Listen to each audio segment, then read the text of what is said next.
90.3 WHPC, the voice of Nassau Community College. How you doing? Welcome to another edition of From the Press Box here every Monday, 9 a.m. to 10 a.m., part of the WHPC Sports Talk family. Sports Talk every Monday at 5 p.m., also Tuesdays at 5 p.m., Thursdays at 9 p.m., and Friday at 3 p.m. So lots of sports to listen to, lots of sports talk here on 90.3 WHPC. I am Rob Leonard.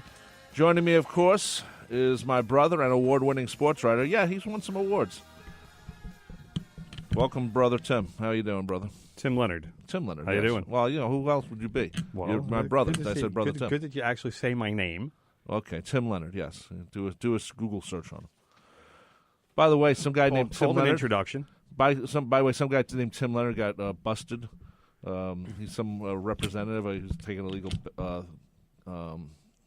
things or something. I don't know what he was doing. I don't know. There's a judge in Oklahoma named Tim Leonard. Yeah, but there's a representative who was taking illegal money. So hey, we all can't be fine human beings like me. Yeah, of course. And even when we are being fine human beings, there are let's just say low lifes out there who sometimes take advantage of that and take advantage of your name, as what happened, just like what happened this morning to me, and I'm still a little why? What happened to you? Choked about.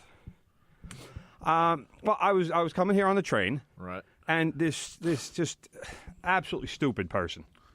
She's trying to buy a ticket at Jamaica, right, and it costs $5.75. She puts a $5 bill in, and then she's putting quarters in. Well, the machine's not taking the quarters.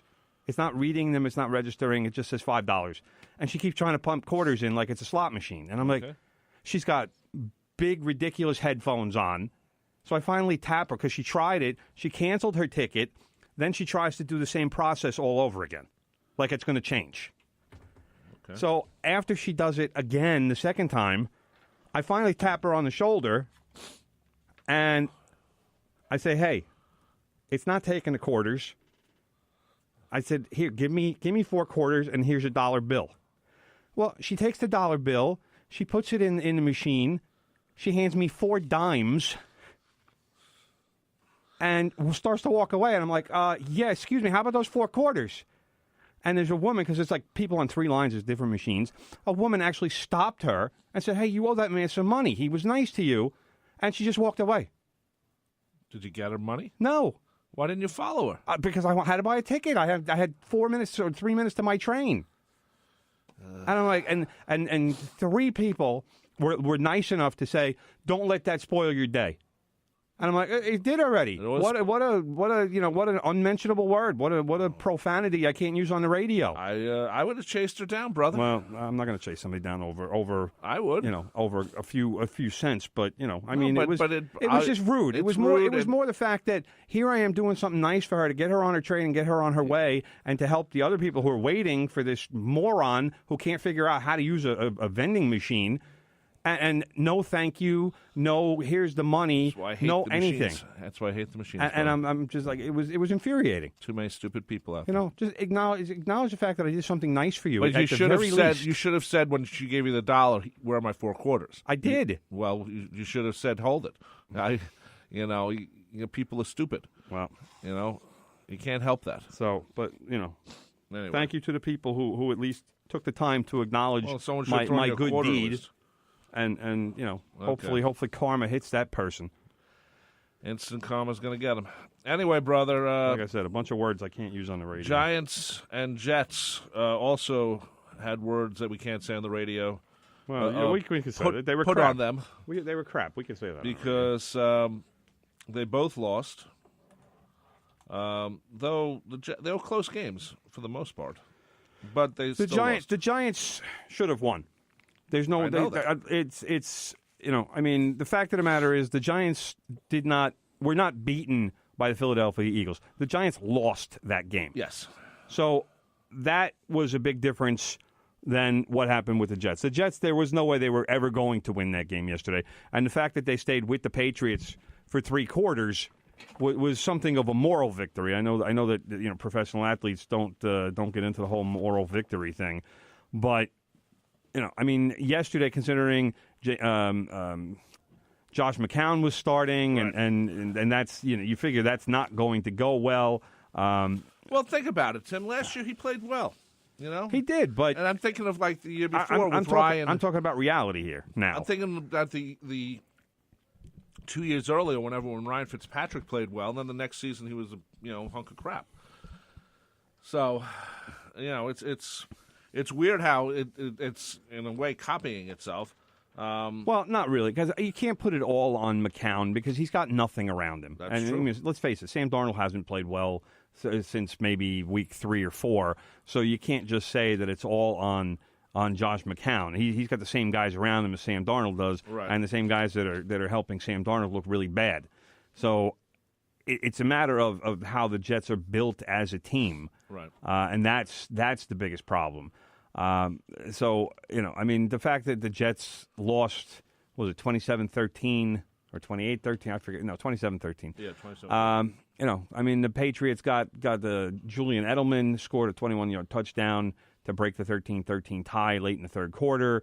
And then Sony Michel, the running back out of Georgia, he wound up kind of bullying his way over the goal line in the fourth quarter to kind of put that game away. Not a great game for the Patriots by any means, but they did the job. They did what they had to do to win a game, and they certainly didn't look impressive doing it. But I mean, the Jets obviously didn't look very impressive either. No, and we should say Tom Brady became got the NFL record for passing yards in all games. Yes, regular season and playoffs combined. They broke Peyton Manning's. I don't know I don't remember what the number was because to be honest, I don't care. Yeah, but it's like 79,000. Yeah. It's some giant number. It's a huge amount of number. Yes, big number. And they're saying that Darnold might play next week. I think he will. I mean, there's no reason. I was listening to some of the shows last night, and they're saying, well, maybe not.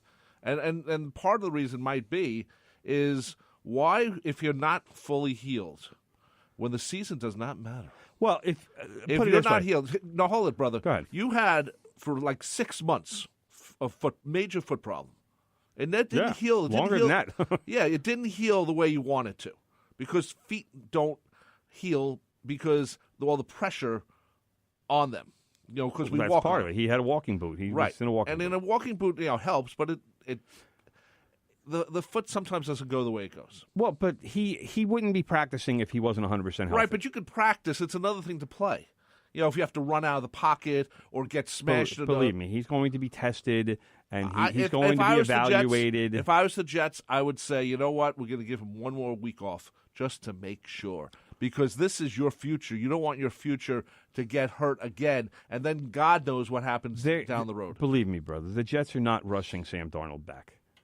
Sam Darnold probably could have played this week. If the Jets were in a playoff race, if the Jets were 8-3 instead of 3-8, and they were playing the Patriots for who's going to take over first place in the division, Sam Darnold probably would have played. But the Jets realize, hey, he's hurting. He's not necessarily hurt anymore, but he's hurting. So from that standpoint, let's make sure it's 100% before we get him back out. Believe me, the Jets are not putting a 90% Sam Darnold back on the field. He's going to be 100% before he gets back out there. So you'll know if Sam Darnold does start next week, he is 100%. Make no mistake about that. The Jets are thinking exactly like you're thinking, brother. I know it's hard to believe, and I know it sometimes goes against conventional thinking. You mean like a genius? Yeah, well, okay, something like that. But believe me, the Jets. There's no way that the Jets are going to do anything but err on the side of caution. So if Sam Darnold says anything this week about, yeah, you know what, my foot, I'm still kind of feeling a little, and Todd Bowles going to say, all right, you know what, take another week. He won't even that won't even it won't even be a conversation. It'll just be take another week, because that's all they need to do.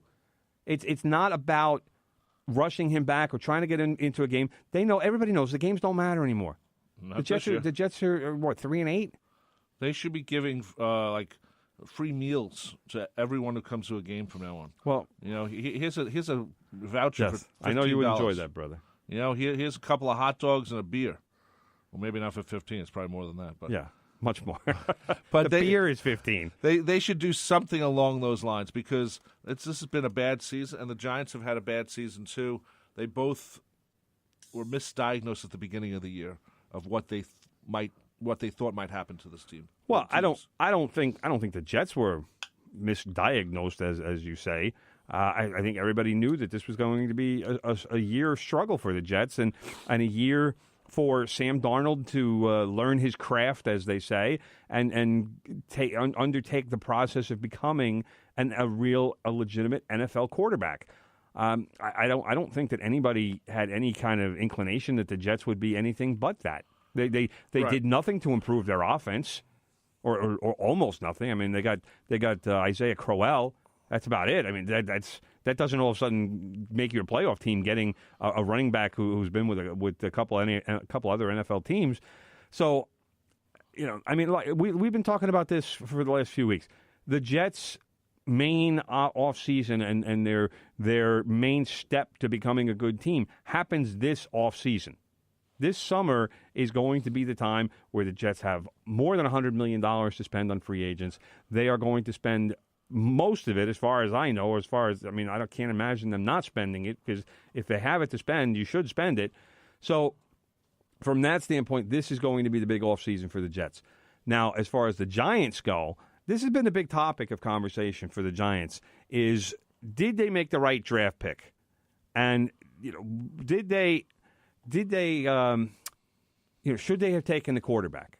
And as much as I love Saquon Barkley, I know. phenomenal Love player, there's no arguing the fact that he is undoubtedly the most talented rookie in the league this year. He will win the Rookie of the Year award. I don't doubt that for a second. But the right guy for the Giants? No, he's not. Because the Giants... Is that because of their current quarterback? Yeah, the Giants will now have to do things backwards. You need to build with a quarterback and then build around him. The quarterback should be the base, and then everything should go up around him. And you see, I've said this before. Let's say the Giants pick a quarterback in the first round in this year's draft, which I expect they will, or at least they're going to try. Saquon Barkley, let's like Carson Wentz, Jared Goff. Both of those guys became effective quarterbacks in their second season in the league. So now, and obviously Jet fans are hoping that Sam Darnold follows that same trajectory. Now you're talking about picking a quarterback in the first round. That quarterback is going to need 2 years to become an effective NFL quarterback. Well, now Saquon Barkley, if that timeline repeats itself for the Giants like it did for the Eagles and the Rams, now you're talking about Saquon Barkley being in third year of his rookie contract. You're talking about Odell Beckham Jr. being in the third year of a 5-year contract that he just signed this season. So that's why I'm talking about backwards. Because these guys will be 2 years away from becoming free agents when your team is just becoming good enough to actually do something.